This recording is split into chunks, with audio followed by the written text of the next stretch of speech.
Hey guys, happy 2016. Today I'm going to be doing 15 books of 2015. The Notebook. This is literally my favorite book of all time. Like, of my whole entire life. Like, I saw the movie before I read the book. And honestly, I feel like they were both done so perfectly. Even though the book isn't that similar to the movie. You know, they added a couple stuff. I feel like it's supposed to be that way. I feel like it was supposed to go that way. And I'm very happy with how they did it, and I'm very happy with this book. So, Outlander by Diana Gabaldon. Honestly, this book really, I read this early in the year. It took me literally 3 weeks to read, and for me that's not normal because I usually read quicker. It really kind of put me through, there's a point where I kind of had to take a little break from it because it put me through, it just really put me through an emotional ringer. Like, there's this, I mean, it's one thing when you read something, it's another thing when you watch it, especially, you know, because you guys don't know, this is also a TV show on the Starz Network.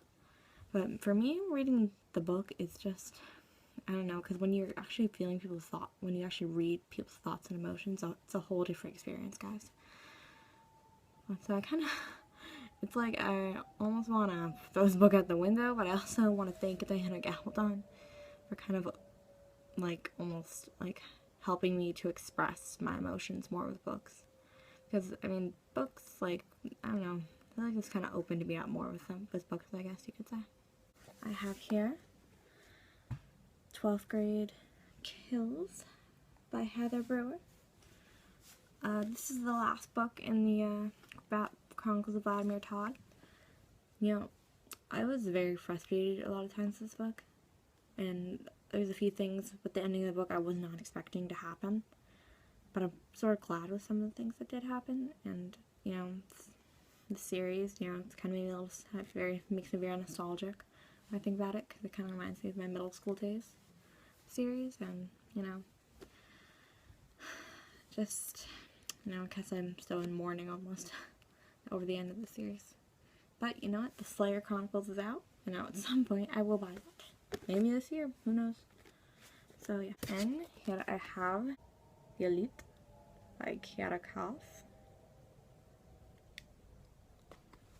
This book is like, it put me through such a book hangover, it's not even funny. I just knew I needed to get the one straight after this, and this book was just so good. I cannot wait for the movie, guys, I can't wait. And here we have The One, also by Kiara Cass. This is another, like, I just love how the way this ended. I can remember reading this in Spanish class and just having a fangirl moment. Like, I almost like, did my usual fangirling, which I couldn't because, you know, I was in the middle of class, so. And here I have The Vampire Diaries, The Fury and the Dark Reunion. You know, I used to love the show, but I kind of feel like the show is dragging on right now. But this, like, it just opened my eyes a lot, because, you know, I reference all of the stuff from the show and the movie, but I also see how different the show and the movie are. What am I'm saying movie? The TV show. The TV show, people. I feel like the TV show is dragging on a bit. But anyway, yeah, so definitely go pick up this book, guys. Like, if you haven't watched the show, then I honestly recommend you pick up the book first. Me, I watched the show first. I used to watch it. I used to religiously watch every season, but now I just kind of, I don't know. Like, when the last season comes, the last episode, I probably will watch that, but I don't think I'll watch the show again for a while. I have the sequel, The Awakening and the Struggle. Like, the whole, the whole Vampire Diaries series I found very lovely. I mean, I think there's more books in this series, or there's, like, spin-off series and everything. Either way, like, I very, very much so love these books, because, you know, you don't really find too many great vampire books these days. Just saying. And we have Beastly by Alex Lynn. Beauty and the Beast is my favorite fairy tale, and just have it in a modern day version, you know, it's just awesome. And I remember I saw the movie first. I loved the movie. I used to watch it all the time. I still love the movie, but I also love this book. And it's just awesome. And we have Every Last Breath by Jennifer L. Armentrout. This was this series, the Dark Element series, was my first series I ever read by Jennifer. And the way they ended the series, you know, I mean, I had mixed emotions, but I think it turned out beautifully. So, Jennifer, thank you for being the great author that you are. Then we have Bloodlines by Richelle Mead. I love the Vampire Academy series. That was kind of like my post-Twilight vampire series. And, you know, it's just absolutely lovely. And the series, like, don't be fooled by the cheesy cover, guys. And I don't know, I always have problems with books that have faces on them. But this book is gorgeous. Just on the inside, at least. So, yeah, definitely go pick up the series, guys. You don't necessarily have to read the Vampire Academy series before this series. But, I mean, if you're into reading, then I recommend you do that. But if you're not, then, I mean, you won't get a lot of the references in this book. But, you know, that's your choice, so go ahead. Then we have the sequel, The Golden Lily by Richelle Mead. One of the things that sticks out with me is when I was reading the ending, I found on YouTube, like, I guess the publishing company had a scene reenactment or something. And I remember watching that and reading this at the same time. It was a surreal experience. I wish more authors would do stuff like that. So, yeah, that's why, one of the reasons why it's my favorite book, but also I just love the series. I truly do. Don't give me dirty looks, guys. After by Anna Todd. This book, it's based on a Harry Styles fanfiction.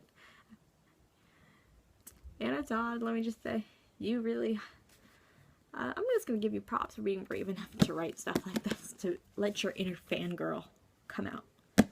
Thank you. That's all I have to say. Then we have My Sister's Keeper by Jodi Picoult. I literally threw this book at a wall. I kind of knew it was going to happen already, but I still threw it at the wall. It made me feel so many emotions and appreciate life more, to be honest. That's why I had to put it in here, because it was just so good. And we have Daughter of Deep Silence by Carrie Ryan. I used to watch the show Revenge, and I just kept comparing this book with it. I kind of felt like this is almost the teen version for Revenge. I actually met Carrie Ryan, and she actually signed my book. It's like there. And yeah, and I remember she asked me what my favorite book it was, and I said The Notebook, and she said, I haven't read that yet, and I said, you should. And she's very sweet, Carrie Ryan, I must say. And so, yeah, definitely go pick up this book, guys. Especially if you watch the show Revenge, you'll love this. But I kind of feel like there should be a sequel to this book, just saying, Miss Carrie Ryan. I felt like this book was so good. It made me want to watch the show Smallville. I haven't yet because I'm still catching up on Doctor Who. But, you know, I think I probably will watch Smallville at some point. But I'm definitely looking forward to the sequel to this book, because I hope there's going to be a sequel to this book. No, I definitely hope that maybe it'll go to the lengths and maybe like where it'll go to the years where Lois Lane and Superman do meet, because this takes place in modern day, guys, just letting you know. But I would definitely recommend picking up this book, because even if you're not into superheroes and stuff, it's really, I feel like it's more about Lois Lane and Superman than anything. Like, I mean, really, it's in the title. So yeah, bye guys, hope you have a great 2016, although this isn't like the last time we're gonna see each other, so yeah, never mind.